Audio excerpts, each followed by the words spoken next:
Hey guys, can you guys, oops, yeah, you can hear me all right, right? Good. I'm Sam, president and founder of Dogfish Head. I'm going to introduce a bunch of people, and we're going to do a little sort of presentation for the great...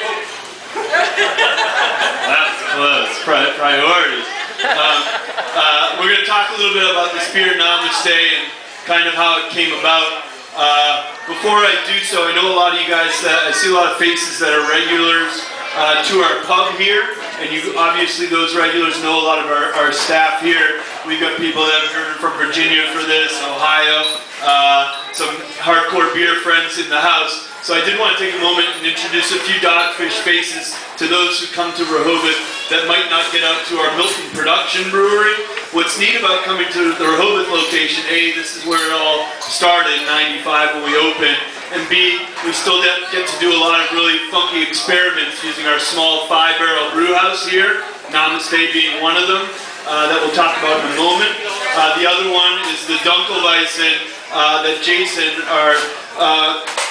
our general manager brewed, not just a general manager, but a fine brewer himself. Which is a beautiful Dunkelweizen that's actually, the grains were smoked over oak chips that were used to age our brown honey rum. So a very complex but still very refreshing, beautiful beer, so I invite you to try that one too.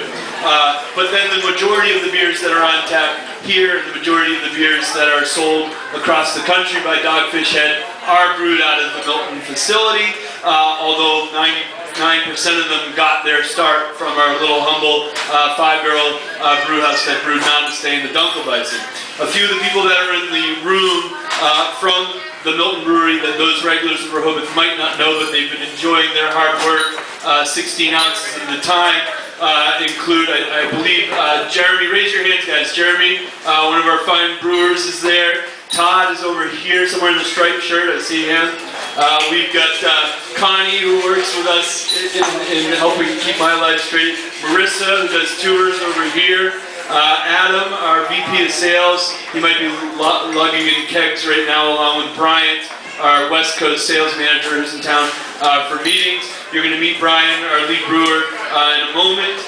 Dave, who does graphic design with us. And Nick, who's our Delaware sales guru right here, and my wife Mariah right here, and then Allie, who, if you look at on the wall up here, these beautiful screen prints, she does all the screen prints for our seasonal beers and keeps Brian in line, not to be confused with in Lyme, which is Lyme disease, is what you get if a tick gets on your body.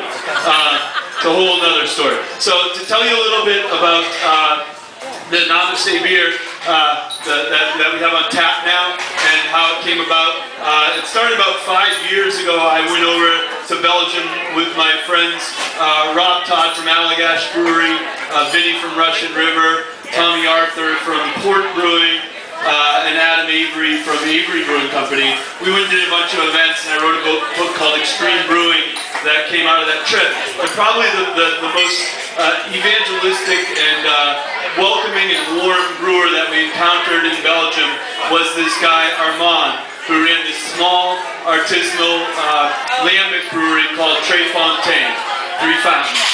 And the brewery itself has a beautiful pedigree. Armand's father, Gaston, started as a lambic or a goose blender in the 1950s. So they didn't actually produce their own wort or pre-fermented beer, but they took young goose, and his father had such an amazing palate that he was renowned around Belgium for taking so many liters from this wooden barrel of goose and blending it with another barrel, and was just known to be this master blender. As it is in many of those European small breweries, they transition from generations, keep them in the family, and Armand, his son, the son of the founder, took over that blending facility and actually put a brewing system in to that blending facility, and has the smallest cool ship. A cool ship is the tank that they spontaneously ferment the wort in all the commercial breweries. Very small. Their annual output is what Brian and these guys at the Milton Brewery produce in 36 hours is what they make in a full year. And yet they still are able to send a good volume of these really special lambics to America for us to enjoy. And we're going to be talking with Matt, our manager here, later about which of those beers we're offering just for you guys to have a sip of to see the beautiful work that Tre Fontaine does. So long story, a little less long. About 4 months ago, Armand had a horrible accident in his brewery, lost temperature control of his aging room, and it fried 1/3 of his annual production. In essence, all of his profits in one day got fried. They got too hot and it destroyed the beer. And sort of the international brewing community is very altruistic and mutually supportive, and the internet being what it is, the word got out there about this catastrophe at Tre Fontaine, and knowing what a great advocate and cheerleader Armand was to us, we decided that we want to do something about it. So coincidentally, a friend of ours, Leonardo da Vinci, not the one you're thinking of, owns a great little brewery in Italy, another great craft brewery with another country with a great craft brewing scene going on right now. And I brewed a beer over there called My Antonio with him, which is a continual hop pilsner that's available in America. We got to be friends in Rome. He was coming over here around that same time. He too is a huge fan of Tre Fontaine, and when he was coming over, we said, wow, this is an opportunity for us to do something, a bunch of us together, to celebrate and raise awareness for Tre Fontaine. Like a week before that, Mariah, my wife here, and my children, Sammy and Greer, were at dinner at a restaurant in Lewis, and we were playing the question game, and we went around and I asked each of my family members, because it's an appropriate question for a 6-year-old girl, if you were going to make a beer, what style would it be, and what would you name it?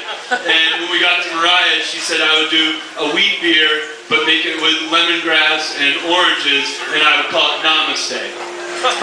And Namaste, for those of you yoga people in the room, know that that's sort of what at the end of your yoga practice, when you look towards the people you're doing yoga with, and sort of a recognition of people's souls being in line with each other. And so we thought that when Mariah said that, this catastrophe happened, Leo came into town. It was like a perfect storm of souls potentially coming together. I got up with Brian. Usually when a beer comes to life at Dogfish Head, sometimes it comes from history. We work closely with molecular archaeologists, particularly Pat McGovern, to resurrect ancient recipes. But also if it comes from ourselves, I'll usually have a glimpse of an idea for a beer, share that with Brian, casual conversations outside our cubicles, or a paragraph in an email. Brian's very talented at then taking that limited amount of direction, sourcing ingredients from around the world. We come here and do the test batch. If this is success, we then consider extrapolating that recipe up to the 100-barrel brew house in Milton, at which point I'm very proud to say I'm the least technically skilled brewer at Dogfish Head, and Brian and his staff are amazing at taking these tiny little training wheel beers and turning them into world-class speed racing beers out there that go around the country. So Brian, Leo, and myself got together and brewed Namaste about a month ago using Mariah's ideas for some ingredients, and then sourcing them from all over the place. So I'm going to let Brian sort of talk about that process and the ingredients and his perception of how it came together. And then we're going to invite Matt Silverman, our kitchen manager, to talk about the special Belgian food very briefly that he's prepared especially for tonight. And then Matt's going to talk about the beers from Tre Fontaine. Brian, come on up here.